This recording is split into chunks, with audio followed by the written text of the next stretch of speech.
Sungguh-sungguh Allah sangat ridho ketika seorang hamba itu makan ketika sesuap nasi dia muji Allah, ketika minum seteguk nasi dia muji Allah. Itu kalau orang diridhoni Allah itu wali betul. Itu untuk jadi wali itu gampang, kamu makan ridho, kamu nginjak buminya Allah ridho seneng, kamu hidup keseharian aman seneng. Nah ini supaya sampean kita semua ngaji betapa panduan Rasulullah untuk menggapai ridho Allah itu banyak yang keseharian sekali. Saking kesehariannya banyak dalam hadis dan itu sahih.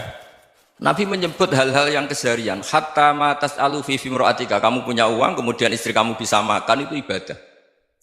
Bahkan sebagian ibadah itu dicontohkan Nabi yang akhirnya diprotes sahabat. Yaitu wa fi buti ahadikum sedekah, kamu menggauli istri kamu itu ya sedekah. Sampai sahabat bilang yang benar ya Rasulullah. Ayati ahaduna syahwatahu wa huwa lahu ajrun. Masa urusan biologis, urusan syahwat kemudian dia dapat pahala. Nabi menjawab, alaysa lawadu'aha fi haramin akana alaihi wisrun. Bagaimana kalau dia meletakkan ke yang tidak benar itu kan dosa. Nah, hal-hal seperti ini yang saya ingin teman-teman semua. Saya juga agak ingin ngaji demi Anda juga agak ingin. Itu dosa sekali ngaji kok pesanan kelompok tertentu itu enggak boleh. Islam itu untuk semua. Jadi ya cuma karena di depan saya jenengan ya seakan-akan jenengan korbannya. Itu ada ilmunya dalam usul fikih itu. Jadi orang itu harus ngaji usul fikih. Nama yang disebut, mungkin Mas Sufyan masih ingat zaman ngaji usul fikih. Nama yang disebut itu tidak jaminan sebagai prioritas perintah. Jadi misalnya gini, kebetulan yang di depan Nabi itu Abu Dzar. Nabi ya bilang, ya Abu Dzarin ini uhibbuka misalnya, atau ya Mu'ad ini uhibbuka, atau ya Abu Hurairah ini uhibbuka misalnya. Banyaklah riwayat yang Nabi nyebut ya Abu Dzarin, ya Mu'ad, ya Abu Hurairah. Kemudian misalnya Nabi meneruskan khitab, ini uhibbuka, saya mencintai kamu, fakul dubur sholatin, atau sebagian riwayat disebut fala tada'an la dubura kulli sholatin, Allahumma inni ala dzikrika wa syukrika wa husni ibadatik. Saya mencintai kamu, siapa saja. Mu'ad bisa, Abu Dzar bisa siapa? Saya mencintai kamu, mohon kalau habis sholat kamu jangan lupa wiridan Allahumma a'inni ala dzikrika wa syukrika wa husni ibadatik. Ya Allah, tolong kami permudah supaya mudah ingat engkau. Anda tidak bisa mentang-mentang, wong nama saya Parmin, nama saya Purnomo, itu yang diperintahkan Mu'ad misalnya. Jadi yang disebut satu, tapi khitab itu untuk siapa saja. Saya teruskan. Jadi saya mohon semua kita melakukan kebaikan itu kalau dalam kaidah fikih disebut al yakin la yuzalu bisyak. Banyak kebaikan yang kebenarannya itu 100%. Tidak punya efek samping ke pihak lain, ke kelompok lain, ke komunitas lain.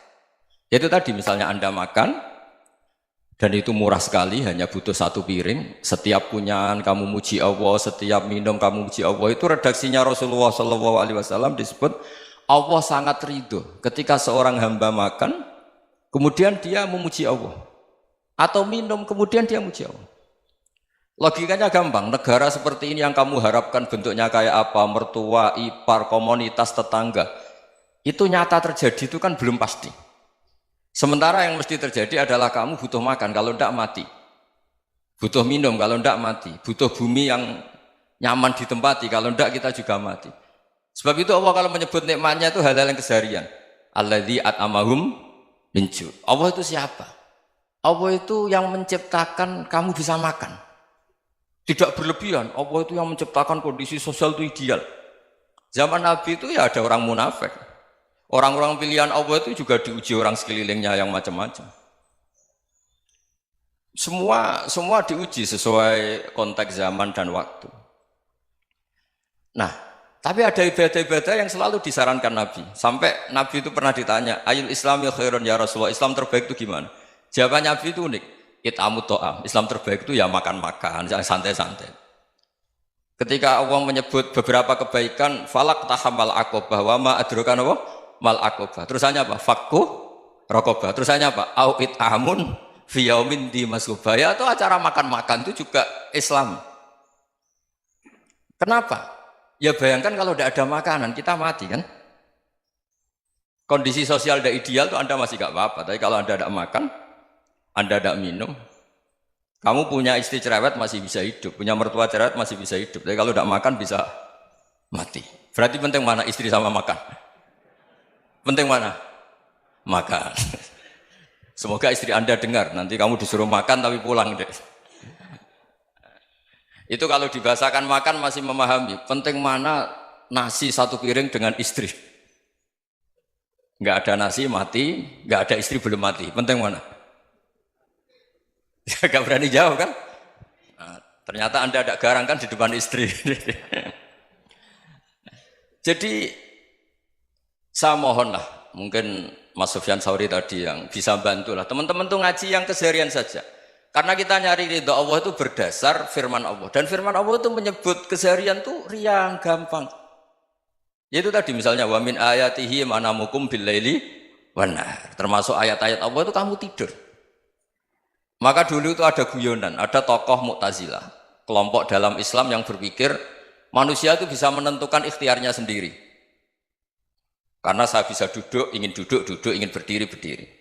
Karena kelompok ini nggak terima kalau semua kehendak Allah, nanti bagaimana kalau semua kehendak Allah kok ada hisab ya, ada sanksi.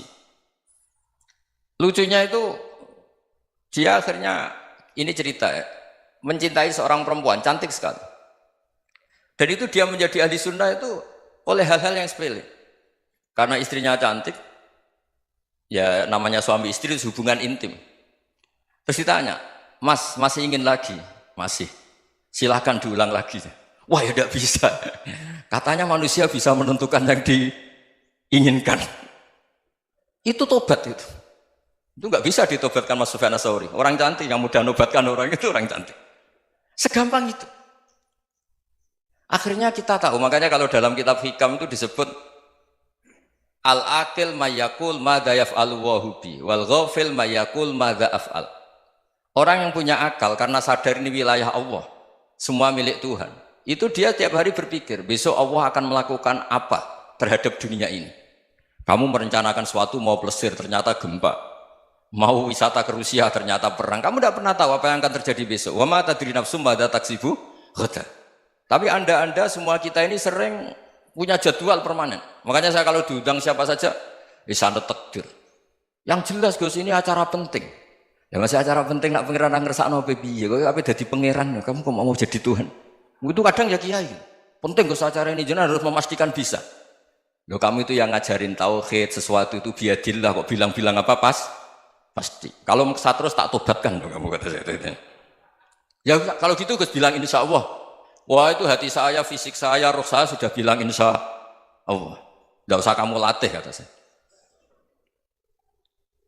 Nah hal-hal tauhid keseharian itu gampang sebetulnya. Wal ghafil yaqulu madza af'al. Tapi orang yang lupa Allah dia setiap hari bilang besok apa? Kita bisa melakukan apa? Seakan-akan dia itu aktor, dia penting, dia subjek permanen, dia. Padahal kita ini hanya objek kehendak Allah Subhanahu wa taala. Karena kita yakin sesuatu yang terjadi di alam raya ini kita tidak bisa apa-apa. Makanya saya sering ngaji, sering bilang saya, ketika Anda mensifati Allah, Dia yang menghidupkan. Sudah itu tanamkan sehingga ketika kita mati santai saja. Kenapa santai? Allah punya cara menghidupkan kita. Zaman kita hidup juga gak tahu caranya ngelola jantung, ngelola paru-paru. Kamu juga gak tahu ngelola oksigen yang tidak beracun, tidak mengandung polusi. Tahu-tahu hidup. Gak ingin tua ya tahu-tahu tua, gak ingin mati tahu-tahu mati. Selama ini kita hidup juga gak tahu apa-apa sebetulnya. Hanya gaya tok, punya jadwal, punya planning. Kalau kamu bisa menentukan pilihan Anda, pasti Anda istrinya cantik, 4 neriman semua, kona'ah semua. Nyatanya enggak kan? Ada 1 jelek, cerewet. Oh itu kan, nyatanya enggak bisa apa-apa Anda kan?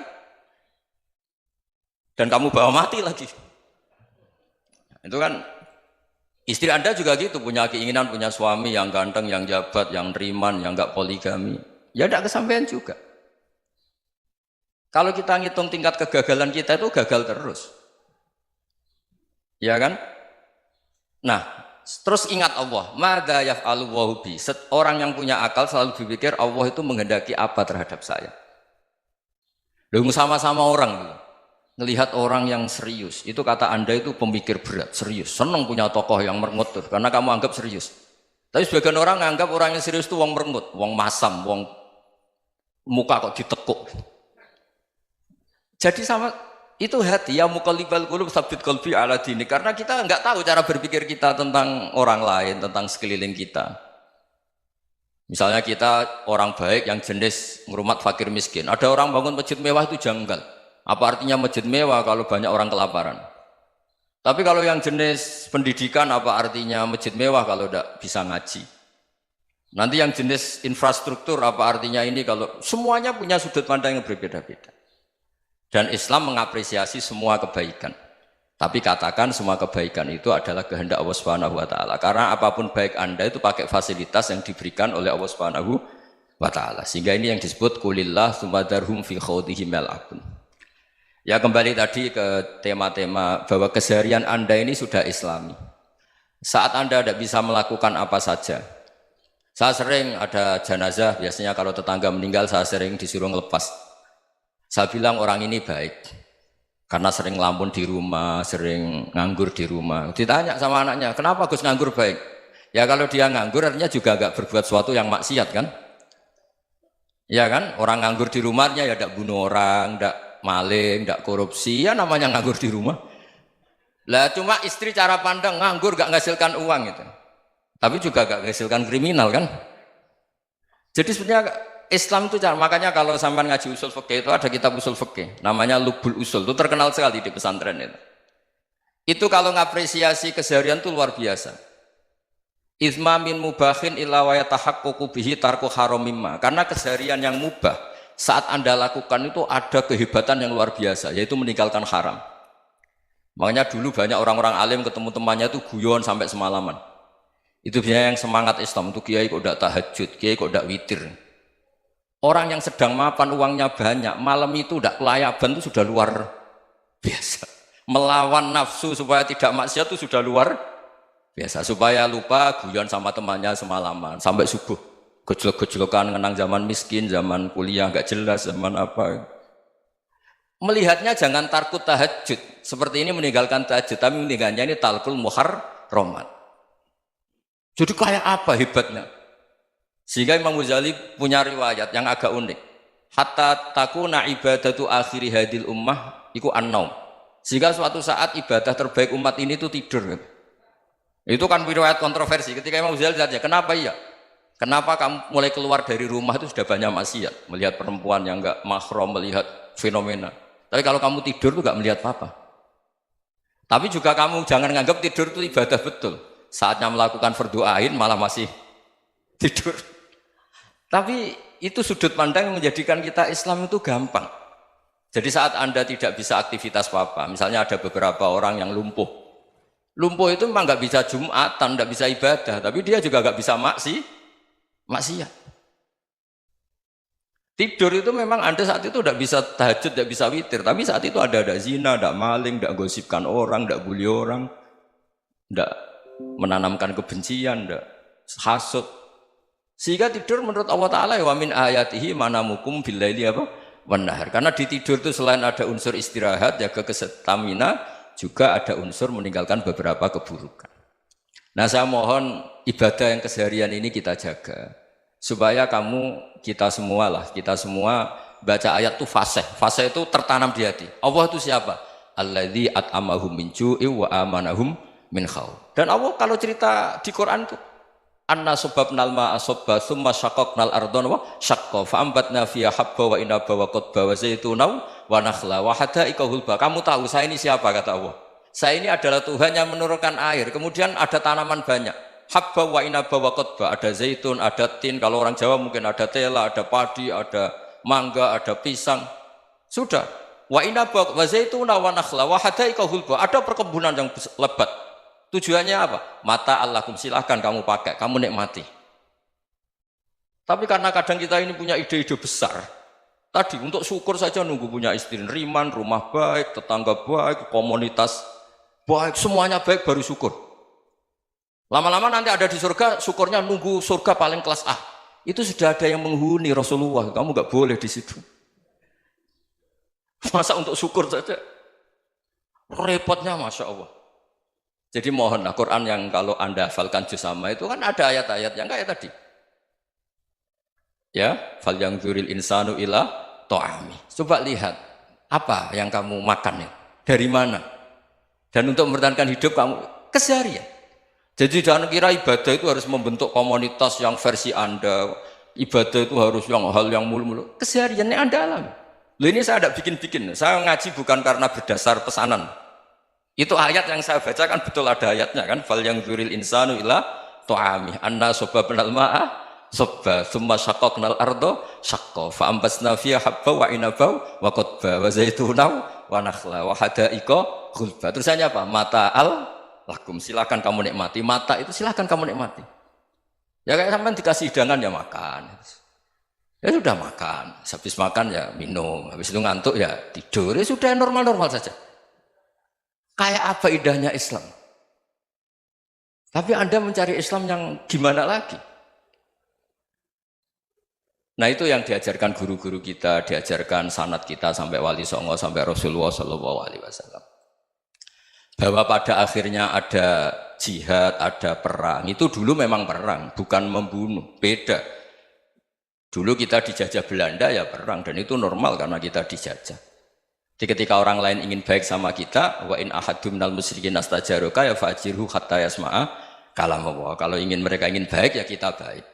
Makanya ada istilah musta'man, mu'ahad. Kalau mereka ingin damai, berdampingan dengan kemajmukan ya itu yang lebih baik. Karena memang Islam menghormati proses perdamaian. Wa in janahu lis-salmi ya fajnah lah. Kalau ingin damai ya kita harus